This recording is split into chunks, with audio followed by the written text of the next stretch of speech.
1:06 AM na. So, ibig sabihin, May 14 na ngayon. Pero hindi pa ako tulog. Alam nyo kung bakit? Kasi ang date na May 14 ay hindi ko makakalimutan. Kasi last year, may nangyari sa akin na hindi maganda. So sa iba siguro no, masaya sila dahil araw ng mga puso. Ako naman nagdurugo ang aking puso. So ngayon, kaya iniisip ko na sana hindi na lang darating ang date na May 14. Pero hindi pwede dahil yun na ang nakalagay sa kalendar, di ba? So, ano kayang gagawin ko no para malampasan ko ang araw na May 14? Siguro, niisip ko sarap na lang uminom ng pampatulog na as in matulog ka lang na matulog na pagising mo is May 15 na. 'Di ba? Para hindi mo maisip or hindi mo maalala ang mga nangyayari last year na araw ng mga puso.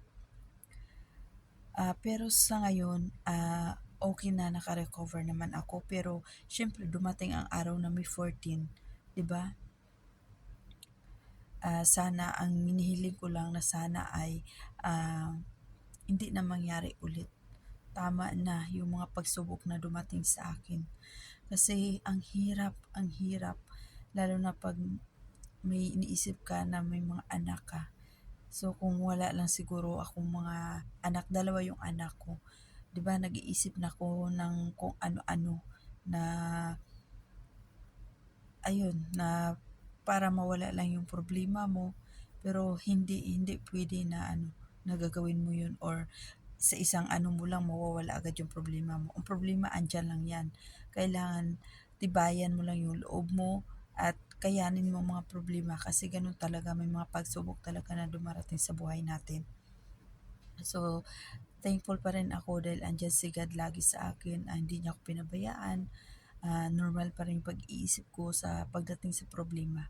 So, thank you Lord. At sa mga kaibigan ko, sa mga relatives ko na lagi nagpapaalala sa akin, thank you so much dahil andyan kayo. So, ayun lang guys, no?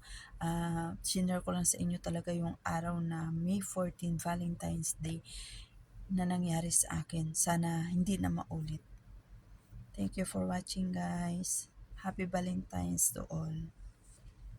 May sugat ang mukha ko na kamot ko.